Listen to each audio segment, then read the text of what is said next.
tukwanirizaako nnyo omulungi atulaba wonna wosinza okubanga ate otulaba oli ku Flex Media Official kw'ossa ne Big Brother Uganda. Bannange tuli mu kweraliikirira webukeeredde olunaku olwaleero ebintu tubiraba tetubiraba twalabye ebifaananyi ebyafulumye ne tugamba kiki ekituuse mu Uganda wano omusajja omukulu oyimirira otya ne musanjiwo nze bana ebintu byansobedde dda nempita muganda wange ono naye ekifaananyi alabika yakirabye Kenzo ali wano Nyamutoro wano Lema ali wano Hamuza wano ne bakyusizaamu n'okukyusaamu sebo Kenzo ng'akutedde mu ngalo za Hamuza agakatu namugufira mitoko kyako nyanze sisobola kukwata musajja munnange mu ngalo musajja mmwe temukyayina bbuba babazaalira wa ekifaananyi wabirabye balamusizza assalamu alaikum warahmatullahi wabarakatuh nze bane kuba lyennina sinza nakusembera musajja yanzibako mukazi njagala mbabuulire ensi gye tulimu eri civilized uliriza bino ebigambo oli Dr. Hamuza ono honorable minister ono presidential advisor ono big artist otegedde abo abantu bonna abana uliriza bino ebigambo omuntu yenna bannange nedda bannange kujjako nga Eddy Kenzo naawe omukazi wali tomwagala bwagazi naye ng'omukazi wali omwagala mu mutima gwe Jamaalo olubaleko n'omuntu n'obulyanga omwagala nze kasana lwebyo bifaananyi waliwo ebintu bibiri sula ebigatta abantu bano nga ki omwana kikulu nnyo mu maka mu baagalana awo bonna abakazi Lema ne Nyamutola ani azaala Maya uliriza kuliko amuzaala anti uliriza Kenzo yazaala mu Lema omwana Lema n'azaala mu Kenzo omwana still wabaawo respect eya taata w'omwana maama w'omwana nange era nga lwaki mujja bannange nawulidde ennaku namukufa amazima gali nti Eddy Kenzo yali tayagala Lema nze senga Eddy Kenzo yali ayagala Lema ebyaddala yandibadde ogwo omukolo Lema tagubaako ate lwaki nze nga mbadde n'omuntu nga mwagala nini anti asobola okuba nga yandibaita gubeerako n'ate Dokita Hamuza oba oli awo honorable minister Nyamutoro ye yakireese n'agamba it's okay abasajja tebakyayina bbuba abasajja kireka tebakyayina abakazi bo be bakyayina kuba walabye ne honorable minister naye ng'ali okke nakyo Lema ng'ali okke nakyo naye tibakyayina attachment obufumbo bw'abaserebu bwa kisiru nnyo obufumbo bw'abaserebu bwa kisiru nnyo bwa kisiru era obanga kyoba abaserebu tebawasa tebafumbirwa babazaalamu buzaazi ne bagenda nedda kubanga nze kati kankubuulire papa misa kiti nga balina abakazi bawangalina kati ko mukazi wo mulaba wa mawulire ati nedda kati ogambe tebafumbirwa nedda ngamba nga omukazi n'omusajja baserebu nga bonna baserebu bakuba lutaaya bali badda bali bamaama naye twagala bano abaana abato abavubuka kyobola tebabisobola natunulidde Kenzo taliiwo ne Nyamutoro bonna baserebu Nyamutoro minisita talimu eno mu abayimbi ate bo bajja kuwangaala naye natunulidde ne ngamba mutufu mu nsi ya Mukama kati wano oyagala bakole ki nabadde njagala Kenzo abeerewo ate si Nyamutoro Lema aleme kubeerawo ne Lema yena alina ssebo n'atunawo ati ng'ali happy ng'eno Dr. Hamuza amukutteko kugamba nendabye ddala nga bonna abasajja abali awo Lema yabaagalako nze nabadde nkuba bufaananyi nalaba abasajja bonna abali awo Lema amanyi sayizi zaabwe amanyi batwala lawundi mmeka amanyi buli omu aweekeera atya amanyi kiki ekimunafuya ne bannange nze sirabagako bantu eno ensi bano mwagifuula kimwe abasajja temukyaswala nze nsobola okuyimira mu kifaananyi bweno ne musanji wange nga mukazi wange bakera ku makya ne bamuntwalako nenkuba emiranga ku Facebook nga ndiwa yali Ghana wowe gavumenti weyayu bamututte nze era Lema agenze noyimirira nopozinga ne musajja mu n'omupikica yamutwala mpozi oyo era muze yamutwala oli Kenzo yagirira Kenzo ze mwebazaako kimu Kenzo nedda Kenzo waswaziza abasajja be makindye bonna ne Salama Lodi ava ku ebyo ebya presidential advisor alina okuba ekyokulabira kyakulabirako ekyo mu mukazi kiba kyakulabirako genda eri naawe Kenzo wali toyagala Lema nakakasiza Kenzo wali toyagala Lema nze omukazi nga nali nkwagala ku mutima bwendi ne bakera ku makya ne tusowagana ne bakutwala so na kwesembereza kubanga buli kwesembereza nkaaba Eddy Kenzo waki teyakaabi ngaliranye Lema ngalina ne musajja mu kulira jogo ali Hamuza ye ali gento musajja ye ali making a peace ali gente bitebimukwatako Kenzo yanti kati Kenzo kyasinze ddala okulaga nti ate Kenzo ye akola peace ajagala wakati waabwe talina wadde olutalo naye Lema namwebazizza nnyo akati gwe oli tiimu ki Kenzo watukoze bubi nnyo. Kenzo nze ku bbuba lye nnina mpulira ddala nga natuludde ekifaananyi kye nsooka nenkyetegereza. Niŋŋamba nenkyetegereza. Nebyo byonna Nyamutole byonna byonna yabikola. Kenzo teyali bw'atyo. Anti kati wuliriza osobola okuba nga ng'essaawa zino Honorable yamugambye Kenzo lwaki oteekawo bw'otyo n'oyiwawo omubiri bw'otyo omukazi n'akutegeerera ne buli kimu. Kyokka tugendewo abaana. Nyamutole yabadde tasobola kwekubisa bifaananyi nga Lema taliiwo. Kuki nga beekubisiza waliwo n'ekirala nga bali babiri. Neŋŋamba bannange laba ejjoogo laba. Ani ajooza ani tewali. Bonna beejooga. Respect. Respect yawadde respect bonna. Nyamutole agenda okuyingira mu maka ga eri Kenzo bagenda okwagala Kenzo nga Kenzo akyali attached ku Lema. Myaka 6 emabega. Kati gw'onoobeeraawo Lema kati yabweddaawo naye akimanyi nti ono eyanzibako omusajja ono yaleetera obufumbo bwange okutagala. Okitegere nga muli akirowoozaako okuba nti abantu tebabimanyi abantu babeerawo balaba bifaananyi ng'abantu basimayiringa ne balowooza nti omuntu akusekera wano naye ng'omutima gumunyiivu. Nze nalabye Lema kumanyi nze Lema mutunulawo nti mu maaso ne mutunula muliise ddala ndaba kati alina obusungu. Lema alina obusungu nze nabadde ndaba ebifaananyi ebyo nga ndaba beekaza bwekaza ebyo ebifaananyi byadde tebyetaagisa. Civilize bye bikimu mukwano ng'omusajja ali awo nalabye ne Hamuza asinga ne Eddie Kenzo okunyirira. Ekyo si kikulu. Kikulu kitegeeza nti omusajja akusinga ensunika akusinga n'endabika. Gyemirembe oli gy'alina kati Kenzo. Omanyi otyo kati gyemirembe Kenzo. Anti kati awo okitegeerera nti lwaki Kenzo teyanyirira ng'akyali ne Lema. Lwaki Hamuza anyiridde nnyo ng'ali ne Lema. Kitegeeza nti Eddie Kenzo waliwo byetali takola. Eddie Kenzo yali waalu nnyo. Ebyo ne Kenzo olabirowooza ate era n'ojja mu picture n'opoozinga nga Kenzo kyewakoze kyabadde kiku nnyo. Kenzo yatulaze omusajja asomye toyagalangako Lema era tolimwagala mu mutima. Ama Kenzo kyewakoze nze olinga bino ebigambo byange kyewakoze oba mwaguyigirawa atya nze Jamaalo nze ku bbuba lye nnina nze ne mantambula ne mukazi wange oli n'amusitulya amaaso abiri waati nuumi etokotera Musa nga mbisi nga ntambula ne galofulani wange oli n'agamba hayi nga tagambye nze n'agamba ye hayi obuuza otyo oli nga nze wendi olina kubuuza nze wabuuza yava mu lubiriizi lwange ogwo ebyo ebintu bimwe abantu mwete mumanyi laavu bagibuukidde bubuukizi laavu ya ku TikTok social media wa bonna babadde mu kifaananyi babuukidde bubuukizi bonna kati babbi Hamuza yabba Lema Nyamutolo nabba Kenzo teyabba Nyamutolo nyinyi Nyamutolo yaliwo Nyamutolo yali mu Big Talent abasajja be babbi abasajja be babbi nze n'otula ne omusajja nga yakubbako omukazi nze sula Lema yabba Hamuza waliyo omukazi bannange ekifaananyi kyonna kyabadde kyababbi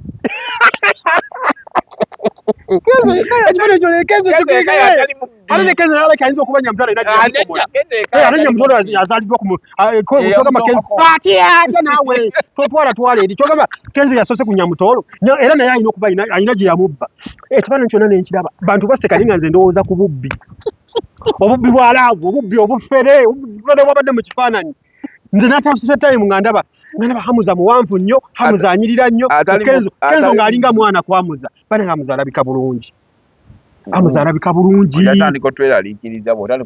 nedda waliwo kyolaba nogamba naye mutuufu amazima Lema alabiridde omusajja Hamuza teyali bw'atyo ng'akyalina oli atalina mukazi mulala mukazi mulala yagenda bamuzaala nammu oli Beti oba Beti Nalukwago Beti ani bamuzaala nammu awo nga akafuna Lema bamanyi banoonya omwana n'abula ng'akyali ne Beti banoonya omwana bamunoonyeza emyaka nga 3 nga Dr. Muza ayagala azaale muli omukazi Beti bwe yavaayo bw'ati wiiki 2 n'ekitundu n'afuna olubuto ankugamba waliwa naliyo nga nze nga mbagoberera okitegeera so natunuulidde ekifaananyi akabaja kalo kalina olugambo natunuulidde ekifaananyi wiiki nga 2 kitundu natunuulidde ekifaananyi ng'abantu bagamba that is maturity ekyo kye tulina okulabako living example musajja we si muyeekera okujjako nga bonna baali beekozesa oli dokita oli muyimbi w'amaanyi mu ggwanga nze ne ku mukulu ex wange nga kwali sigubeerako naye bampize nga nze MC oba yenze guest of honor ne mulaba nga waali sibeerawo wakati mba ntandika okuba obufaananyi gundi happy moments ze yampanga nga tuli mu buliri kati mba ndabeera nga aliwo omulala azimu ate ansinga nako komeza matofu gali nti Dr. Muza asinga gundi Dr. Muza asinga Lema asinga Eddie Kenzo ensumika Yo bijjawa naawe. Otulaba bulabi golaba Lema okuva yafuna Dr. Amuza. Bwatu bwali. Kenza anyirira ne Kenza ali bulungi. Ati Kenza anyirira lwa sente tanyira lwa mukwano. Ati kati wuli. Omukwano yakagugwamu okisibiri. Ne Kenza anyirira anyirira bya sente ne Dr. Amuza. Dr. Amuza omanyi nti simanyi oba ayina ne sente oba tayina. Mmanyi musajja nti gynecologist bana abasawa babakyala. Naye Dr. Amuza anyirira mukwano. Mukwano gwe gumunyiriza. Kugambe time yatukako nga Lema n'akyusa Dr. Amuza nga Lema ayagala Amuza afaanane gundi. Dr. Amuza afaanane Kenzo. N'amusala akaviri wa Mati Baba. Bweka kalimu n'eddayi. N'amukuba ddayi ow'e Masaka. Nto gwonna ekiwala ne kibula. Okimanyi biri abiri nga Lema yakamala okugenda wa Dr. Amuza amaze omwaka gumu twatandika okulaba ekiwala kya Dr. Amuza kati tukyakirabako. Kata sovu Lema. Okimanyi Lema yali ayambala gundi Dr. Amuza yali ayambala musonso kati ayambala ziri eri zijjango boots zino ngato za Jordan ku Majestic. Iyo Jordan muganda ngo yoba yaddawa. Talinga tuwe ngatto. Yali ku Majestic awo bakati yadda ku hamu. Nja munoonyako. Kati Dr. Amuza ayambala nga star. Akubala zi chain one. Kwe. Kuzoka nabadde wali ku birthday nga Dr. Amuza awunya bulungi okusinga Lema. Kyekyo kye nagambye nti bazze bamwetegekedde Kenzo. Kenzo yaze ne bino bugundi bukulosi baga n'ateka mbwati alowooza by'abayimbi. Olwo omusajja ng'ayimiddde bwati gendo. Ate taseka. Tuyinza obutafaayo. Kenzo nabadde mulaba ng'amwenya ne ka Dr. Amuza taseka. Amininga business. Muliriza. Tuyinza obutafaayo nnyo ku ngeri gy'olabikamu na gy'ofaananamu nga tunulira nnyo ekyensawo. Kuba Kenzo kati otwogerere sente azirina. Ate ani munaku. Kati nyirira byanyirira akola atya naye sente. Naye batuswazizza nnyo nze nkugambye. Tewali kikuswaza. Tebayinza kuyimirira mu bifaananyi. Maturity yaati. Omanyi mama w'omwana gy'ali. Eyo maturity. Abo bonna babadde mu kifaananyi bazze kukola mawulire. Abakaduna bazze omuntu yabadde alina okukola ekintu ekyaddala. Kutulaga kifaananyi nga twesina abatanzi azaala oyo omwana Maya ng'asala keeke n'omuwala we. Otegera owabadde gisityawo ekinyusi bukyabadde naye bonna babadde bazze oli azze ku miitingako kuono kwebuuzabuuzaako awo tebaalabise na mu kifaananyi nga basalira wamu keeke. Okitegera owaayo ebintu by'omukyalo osagala kubyogerako wano naye omukyala tali ku TikTok tali ku Facebook tali wa naye alina waali nze mmanyiwo. Anti waliwo abasajja akuwasa nga tayagala ate kuddamu kuwuliza nti ate ogenze simanyi n'olabako oli omwana gwewazaala ye aba akimanyi nti muba mugenze kweddiŋŋana. So yamukweka Eddie Kenzo. Anti Eddie Kenzo kati abaddewo ebbanga ddene nga talina mukazi. Kati ng'omusajja ate oli omusajja alina ssente empitirivu. Alina mama wundi. Kati nga bw'alaba ekifaananyi ng'aba oba Eddie Kenzo agenze oba ku birthday. Kyovula mama oyo omwana ta celebratingangako birthday ya Maya. Tagiselebratingangako kubanga omusajja mukambwe. Naye wasibwa amagye ne wa mukambwe ate alina ne ssente. Kati bambi omukazi amutyamu olw'ekyo. Kamanyi nzogera okuselebratinga birthday ya Maya ate omusajja n'akitwala bulala. Naye kati engeri gyekiri nti Eddie Kenzo already kati ali married ne Nyamutoolo. Birthday dako eya bbiri ng'omwana aweza emyaka 14 kuba kati yabadde aweza emyaka 13. Mama Tracy oli mama Maya ayinza okulabika mu picture. Najja kubanga oba ayinza okujja ne bbaawe. Ebyo byonna nze kulabye nabadde wali eri nga ndabira ddala ngamba era bano abasajja bonna Lema yabakozesa. Nze kyenzijidde mu bwongo. Kati namaze okulowooza ku ekyo ne ŋŋamba waliwo bonna baali beekozesa. Okitegera? Alina Lema yali akozesa Kenzo. Kenzo yali akozesa Lema. Ensonga lwaki buli omu babadde beetunuulira babadde beetunuulira bati nga buli omu agamba I don't care. Nali nkwagala mu mwana. Abatalina nziro ye Nyamutoolo ne Dr. Amuza. Kati abo bali clean. Amuza yabba. Kugambye abo bonna babadde bebba. Buli omu sinaacha. Dr. Amuza bamubba ku beti. Lema n'amutwala. Okitegera? Nyamutoolo bamubba ku teyali awo yekka ate oza yali awo yekka yali afiirwako obwa. Nyamutoolo yali akyali mwana muto waawa. Nyamutoolo oza wa Nyamutoolo ali myaka 3. Anti kakyali kato wa mukazi mukulu. Era bannono ko gama asookedde ku Kenzo. Aho bonna babadde mu kifaananyi basinacha. Buli omu balina gye baamubba. Buli omu alina kye yakosa munne. Ntunuulira ekifaananyi nga kubanga okozeseza kimwe. Anti basinacha bebba buli omu nsomola nkusomole. Abantu badda bakungiriza laavu bannange. Laba bitwa nanze ntunuulira wali eri. Nenga lwaki mwali mwekozesa omuntu akozesa oba omulaba. kubanga Lema Kenzo yali akosa Lema nga yeta mwagala sula kankubulyeko ekintu kimu omusajja bwakubako mukazi ne omwana wo nga wamuzaalamu omwana bw'abayita temujja nze sijja nzijja kukola nga wawasa omukazi omulala nzijja kukola mute muyina ku buba mwabaki mwana forward eyo moment yo kaje solo kubeerako n'omwana mumukolere pate nange ngende mutwale ku Miss Team oba mutwale Dubai oba mutwale wa pate komawuka nonga abazadde okwatagana oli yamukuma omwana ate yamukuma bonna bamukuma oyo omwana wawumula agende ebuzige kwa Kenzo n'abeerayo wamala n'agende walema ne Hamza nayo n'abeerayo kitegeeza nti baba yagadde kukola mawulire oyo omwana badde basobola okumukolera buli omu n'amuselebrate nga ku lulwe mu nnyumba ye sekyo ekifaananyi nze nakirabye nga bonna jasi bayagadde kukola omanye Dokita Hamza naye kati yatandika otuwaayo akantu yalaba nga Kenzo nti ngabbako nnyo Kenzo show Hamza naye atandika otuwaayo akantu kyobola twakigula ekisa kya Haji Hamisi wali nakivubu twali tukola interview Dokita Hamza najja nga yeeyisaawo amawulire gadda kuyi twakyusizaawo kamera tugamba musawo ate kiki ozootya okuzootya naye mbadde nze kuteekera ku mukyala wange ndabo baali oke ako kantu kyobola ne Eddie Kenzo wabeeraawo ng'ayimba awulira nga nnyimba ziweddeyo nga tugamba yenze bba wa Nyamutoolo nze amwagala era nze namuzaalamu n'omwana ako kantu atandise aka big size singa buli musajja ayina akola kati nga Kenzo abikolera mu mutima mulungi abikolera ku mmundu otampaana goza senga Nyamutoolo teyafuna bwa minisita oza teyandifiiridde mu ggalale twatwala eri nawe yali amugjayo tugenda myaka mukaaga nga bali mu cohabiting living as if you're married amaze kufuuka gundi state minister for energy and minerals development n'alyoka amukukunulayo mu ggalale ng'ayagala bagende bonna mu kulayira alabibwe gwe abasajja tomanya basajja b'emakindi Bakenzo bayaye nnyo bayaye kugenya Nyamutoolo senga teyafuna bwa minisita senga akyali mu ggalale ate eri wansi bali bamukolera foloda mu foloda nga n'omunoonya tomulaba nga gwe obikula foloda olowooza empute naye nga foloda mu foloda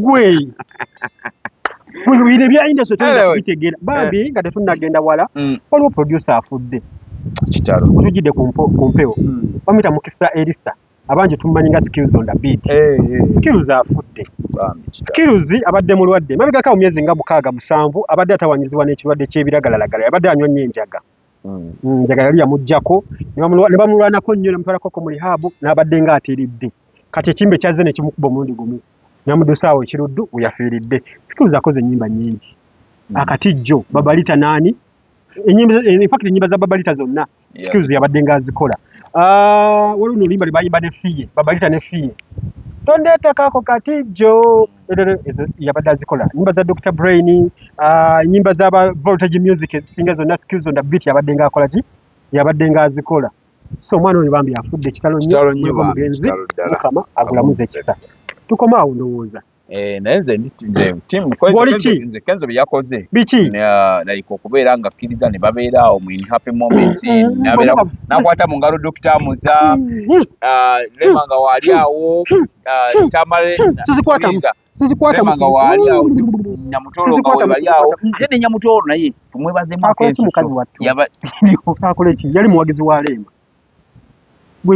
yabadde azze kuwagira nedda just kati watusinkana Lema bamulaba nga Serema Nyamutoolo mwera kwate mumumanyi anti wuliriza ate kati bw'oyogera bw'oti essaawa zino oli ayinza okuba omuwagizi ani wadde Nyamutoolo talina luyimba naye Lema ye muwagizi anti kati nedda mu byo simanyi naye nkujjidde eri gye kyava Nyamutoolo yali muwagizi w'abayimbi naye Eddie Kenzo okumufuna yalowooza nti yagenda nebbi okumukwakula eyo yamujja mu bino ebyabayimbi babeera Nyamutoolo yalinga mu big talent omwo nga yayambala obusati bwa big talent bano ba tiimu Eddie Kenzo awo tiimu ezaatijjatijja ennyo buli time yatuukako wano mu industry nga buli muyimbi alina tiimu Palaso, tiimu Chameleon, tiimu Red and Weasel, tiimu Firebase Army, okitega tiimu Eddie Kenzo bagitanga tiimu Eddie Kenzo kati nga bawala babyengerangamu beyo Banyamutoolo Bafikiraavu baani awo bangi kati Banyamutoolo babalinga mu tiimu big talent kati Kenzo yamulabira eyo kati jukira ali muwagizi nga ono kati jukira Eddy Kenzo alinga akyali neremu nga ye muwagizi wa kape eyo so kasalaba nga Eddy wale makiganyi nataka kubera nga sensera ne Eddy Kenzo yatukira okudduka mu makagese gukwe emyaka 2 n'emyezi 4 nga abira ne nyamutola nga lavu etandise okuwa waliwo oyo wabalira uzanze ndi walero mu ino industry emyaka 2 n'emyezi 4 luli watugamba nti gundi ali lubuto tazaala ani gwe nabagamba nti ali lubuto nga tali Shiba tali Shiba tobogerangako wayogera Spice Spice yesi wakuzaala kati lwavaamu kati sobola kuvaamu ne tanaba kirowoozaako I love her so much she's beautiful tewagamba kali lubuto luli cheka ali akuse buko ali akuse buko Estegera so anyway nje nalabye ebifaananyi empulira n'ennaku ngamba ni yangaye Shiba yakuse Shiba kaya kamwekali nawaye biya Shiba biziba abakazi b'ennaku ze banywa bbiya tugenda kudda ko mu mulaba ekivulu kye kya Serena ekya katikati nno ne Shiba naye ayagala nnyo ssente yambadde mwaka gwedde bali akatukuba show 2 mu wiiki emu yatukuba olw'omukaga ne Sande ku Serena awo ate era atuzzeemu kiki ayagala za ddwaliro music wali nesene Shiba kino nakyo kiraga amakimanyi Shiba yasula Jeff akuze yamusuulira ddala bano bantu bawaananga Jeff Wakabi one of the greatest music gundi managers biki okuva Shiba we yavaayo kati amanagingani yagezezaako batopekeka sente simanyi ba Rachel Ray simanyi ali mu baani agiwummula ati ali ewa Jeff akulidde mu ndongo tayinza kugiwummula obulamu bwe bwonna buli mu music omanyi ebintu byasaddaakira mu music industry eno okwewaayo obudde bwe tasobola kuva alina muyimbi kikati simanyi naye nawuli alina kano akawala kali kamudra kekaniako Ava Peace be bali eyo bano Rachel Ray n'abalala be bali eyo mpolampola Temuno Sleep nozereka yasaanawo tekyatambulanga we yatambulanga ku mulembe gwa Chameleon ku mulembe gwa Radio and Wizo ku mulembe gwa Palaso ku mulembe gwa Shiba yali yattabwa olutalo lwa Chameleon negundi bali embuzi buli weekend ani agula leka togenda nyiyo munnange kiki obadde nakyo tesoba kyo olutalo lwa Chameleon ne saa ndoza lwakoze eki ebyagunda ebyaziyambyeko olukati lwawedde ne luggwa kyobola wakati bano bali nakugamba luli nga twogera ku Tamale Mirongo bwe bajja mu mawulire tebamanyi nti amawulire gawana e Uganda gajja ku makya akawungezi bwe wajjawo ekira mwe tugenda beerabira namwe tujja beerabira batamale sweet biveko bwe tugenda junior waffe kale bwe tutambudde twali tuwayawayamuko bwe balina okutulaba First Media Official Costa ne Big Brother Uganda mweraba mbere bulungi mweraba Ssaabasajja Kabaka wa Buganda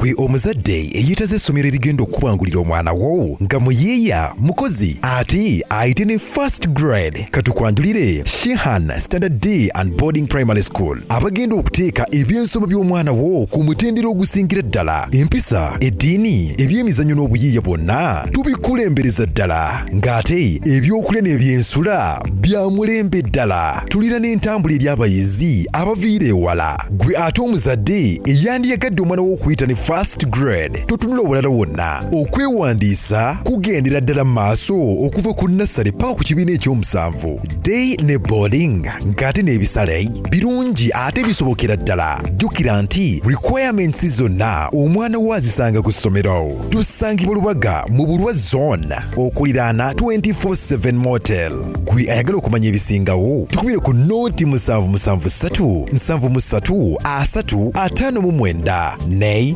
nooti 0757 noti mukaaga 26 96. Shihan Standard Primary School. We invest in education. Uliro ubuomi muna Uganda kankwanjuliri Pizza Origin banonga biba kafulu abakozi ba pizza eri ku kyaddala anti mwatu kye kituyisa Pizza Origin. Funa pizza erimu ebirungo byotajja kusanga walala. Olina birthday party, baby shower, graduation party, wedding meetings, oba oyagala kusanyusa ba family yo, weyunire Pizza Origin tusangibwa ku Jinja Road, Plot 10 opposite Nema House. Mwana wattu tukola ne delivery mu kaseera katono ddala. Yitirawo kati oba tukubireko. Tuli ku noti 7 noti 8 7 8 54 ne noti 7 4 6 9 7 Pizza Origin tulya kyaddala. Tekyabadaza ku Masaka Road, Chiwawo ku Mityana Road, Busunjo, Baka, Mende Kohima Road, Bombo Road, Gayaza Busika, Gayaza Kayunga n'okwetulula Mukono yonna saako mu bitundu bya Uganda ebyenjawulo. Basoloza amayumba g'abapangisa era nga bazimba n'okuwa pulani z'amayumba. Sentale bebokka abakulaakulanya omuntu wa wansi n'okumuzaamu essuubi.